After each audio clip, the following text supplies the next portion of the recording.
Hello and welcome to Freedom Watch, your daily dose of raw liberty, streaming online at foxnews.com.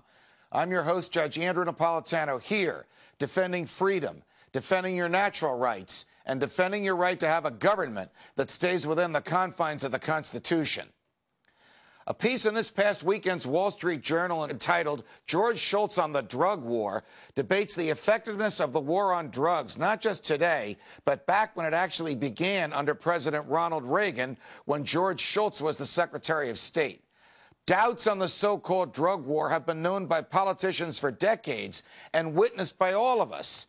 The ease of access to these products, the harmless nature of their use, their popularity among the middle class are all further evidence, a new report suggests, that mom-and-pop marijuana farmers here in the U.S. may actually be a bigger threat to Mexican drug cartels than the federal government is. And many states have authorized the moms and pops to grow all the marijuana they can for medicinal use. Joining me now is Jacob Hornberger, president of the Future for Freedom Foundation. Jake, welcome back to Freedom Watch. It's nice to be back, Judge. Thank you. Why are harmless recreational drugs even against the law to begin with? Well, it's part of this paternalistic mindset that individuals belong to the state, belong to the collective. That they're not permitted to pursue happiness in their own way, even if it's in a way that other people disapprove of. It's this notion that we have to control you for your own good and for the good of society. And we see what the results are. This is a failed war. It's been going on for some 40 years. Richard Nixon declared it. I grew up on the border. I've seen the way it's operated on the border with all the violence, the collateral damage. It's time to end this thing, Judge, and there's only one way to end it, and that's the way we ended it with prohibition. Repeal it.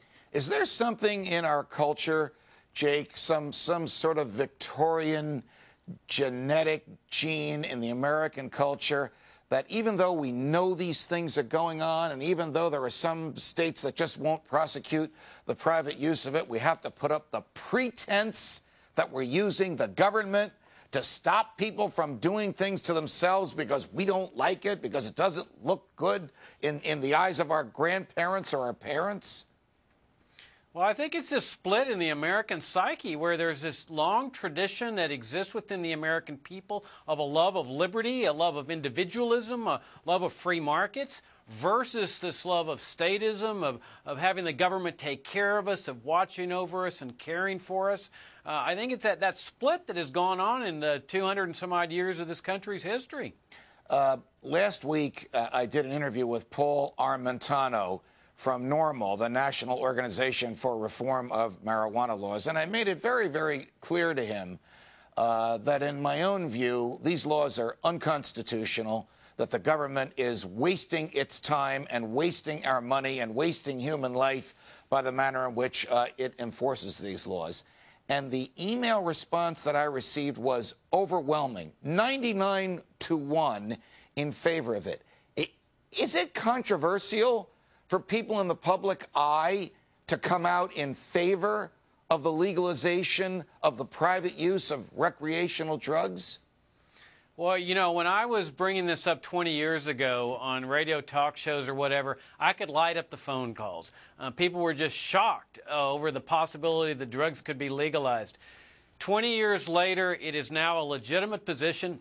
Milton Friedman, the Nobel laureate economist, was saying this back in the 70s, that this is going to be a failed war, a destructive war, an immoral war. 20 years later, I think people are coming to that realization. I mean, what do the drug warriors have left after 20, 30 years? All they have is their good intentions, and that's not enough. They have made the situation worse. They've ruined things on the border. When I was a kid, we used to go into Nuevo Laredo and to the clubs there and the restaurants and the marketplace.